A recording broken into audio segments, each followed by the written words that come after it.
அனைவருக்கும் வணக்கம். என் லைஃப்பில் இந்த மாதிரி ஒரு பெயின்ஃபுல்லான ஒரு சுச்சுவேஷனை நான் ஃபேஸ் பண்ணதே கிடையாது. மனசு முழுக்க வலி வலி மட்டும்தான். இந்த சுற்றுப்பயணத்தில் என்னென்ன மக்கள் பார்க்க வராங்க, அதுக்கு ஒரே ஒரு காரணம் தான், அவங்க என் மேலே வச்சிருக்கிற அன்பும் பாசம். அந்த அன்புக்கும் பாசத்துக்கும் நான் எப்பவும் கடமைப்பட்டிருக்கிறேன். அதனால தான் இந்த சுற்றுப்பயணத்தில் மற்ற எல்லா விஷயங்களையும் தாண்டி மக்களுடைய சேஃப்டி, அதில் எந்த காம்ப்ரமைஸும் பண்ணிடக்கூடாதுன்றதுக்காக தான் அது என் மனசில் ரொம்ப ஆழமாக இருக்கும் அந்த எண்ணம். அதனால தான் இந்த அரசியல் காரணங்கள் எல்லாத்தையும் தவிர்த்துட்டு ஒதுக்கி வச்சுட்டு மக்களுடைய சேஃப்டி மட்டும் மைண்டில் வச்சுக்கிட்டு அதுக்கான இடங்களை சூஸ் பண்ணுறது, அதுக்கான இடங்களை பார்த்து பர்மிஷன் கேட்குறது, போலீஸ் டிபார்ட்மெண்ட்டில் அதை ரிக்வெஸ்ட் பண்ணி கேட்போம். ஆனால்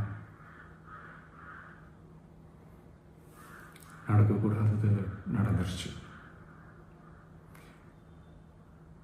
நானும் மனுஷன் தானே. அந்த நேரத்தில் அத்தனை பேர் பாதிக்கப்பட்டு இருக்கும்போது எப்படி அந்த ஊரை விட்டுட்டு என்னால் கிளம்பி வர முடியும்? நான் திரும்ப அங்கே போகணும்னு இருந்துச்சுன்னா அதை ஒரு காரணம் காட்டி அங்கே வேறு சில பதட்டமான சுச்சுவேஷன்ஸ், வேறு சில அசம்பாவிதங்கள் அந்த மாதிரி எதுவும் நடந்துடக்கூடாதுன்றதுக்காக தான் நான் அவாய்ட் பண்ணேன். இந்த நேரத்தில் சொந்தங்களை இழந்து தவிக்கிற அத்தனை குடும்பங்களுக்கும் என்னுடைய ஆழ்ந்த இரங்கலை தெரிவிச்சுக்கிறேன். எனக்கு தெரியும், என்ன சொன்னாலும் இது ஈடையாகாதுன்னு எனக்கு தெரியும். ஹாஸ்பிட்டலில் ட்ரீட் பண்ணிகிட்ருக்கிற எல்லாருமே சீக்கிரமாக க்யூர் ஆகி வரணுன்றதை இந்த நேரத்தில் நான் வேண்டிக்கிறேன். கூடிய சீக்கிரமே உங்கள் எல்லாரையும் நான் சந்திக்கிறேன். இந்த நேரத்தில் எங்களுடைய வலிகளை, எங்களுடைய நிலைமையை புரிஞ்சுக்கிட்டு எங்களுக்காக பேசின அரசியல் கட்சிகளை சார்ந்த நண்பர்கள், தலைவர்கள் அனைவருக்கும் என்னுடைய நன்றியை தெரிவிச்சுக்கிறேன். கிட்டத்தட்ட ஒரு 5 மாவட்டத்துக்கு பிரச்சாரத்துக்கு போனோம். இந்த மாதிரி எதுவுமே நடக்கல. ஆனால் கரூரில் மட்டும் ஏன் எப்படி நடக்குது, எப்படி நடக்குது? மக்களுக்கு எல்லா உண்மையும் தெரியும்.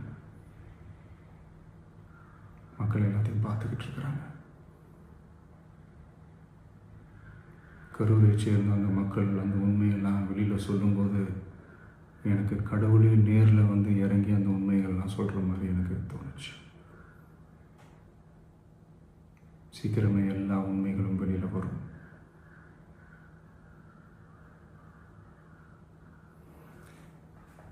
எங்களுக்கு தரப்பட்ட இடத்துல நாங்கள் போய் அந்த ஸ்பாட்டில் நின்று நாங்கள் பேசிட்டு வந்தோம். அதை தாண்டி எந்த தவறும் எங்கள் சைடில் நாங்கள் எதுவுமே செய்யலை. பட் இருந்தாலும் எங்கள் கட்சியை சேர்ந்த நிர்வாகிகள், தோழர்கள் மேலே எஃப்ஐஆர், அது மட்டும் இல்லை சோஷியல் மீடியாவை சேர்ந்த நண்பர்கள், தோழர்கள் அவங்க மேலே எஃப்ஐஆர்லாம் போட்டு இப்போ பிடிச்சிக்கிட்டு இருக்கிறாங்க.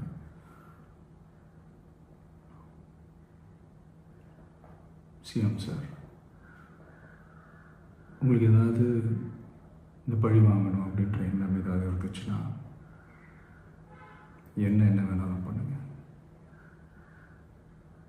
அவங்க மேலே கை வைக்காதீங்க.